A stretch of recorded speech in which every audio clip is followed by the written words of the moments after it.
Monday morning, the alarm clock goes off. Before he gets out of bed, Dreamer knows it's a very cold morning. His bedroom windows are covered in a thin film of ice. He got out of bed and dressed as quickly as possible and ran downstairs. His mother had already lit the fire to warm the front room. He thought, we will be having breakfast in there. His sisters were up as well. Oh, what a noise!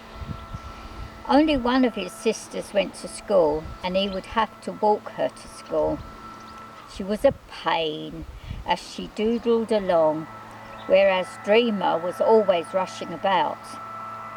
His mum called him a human tornado.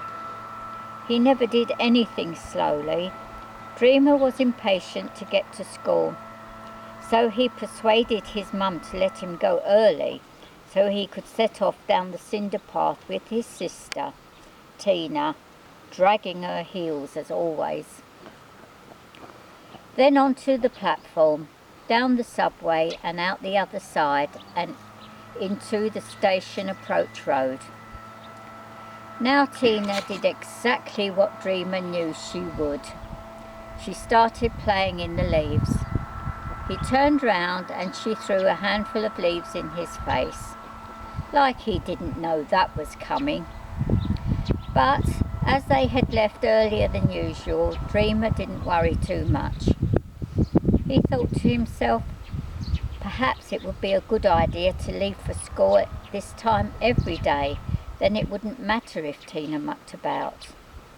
The amount of times they had been late because his stubborn sister wanted to play on the way to school. Now they were in front of the school drive. He noticed Mrs. Thompson's Austin A40 was in the teacher's car park.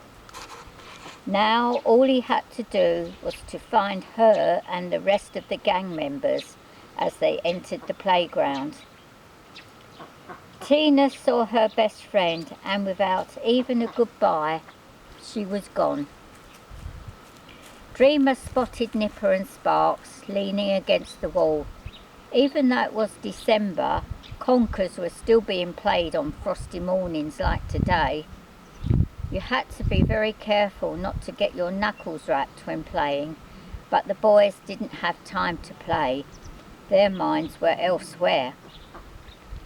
Dreamer joined the other two and leaned against the wall, now waiting for the two remaining gang members to turn up.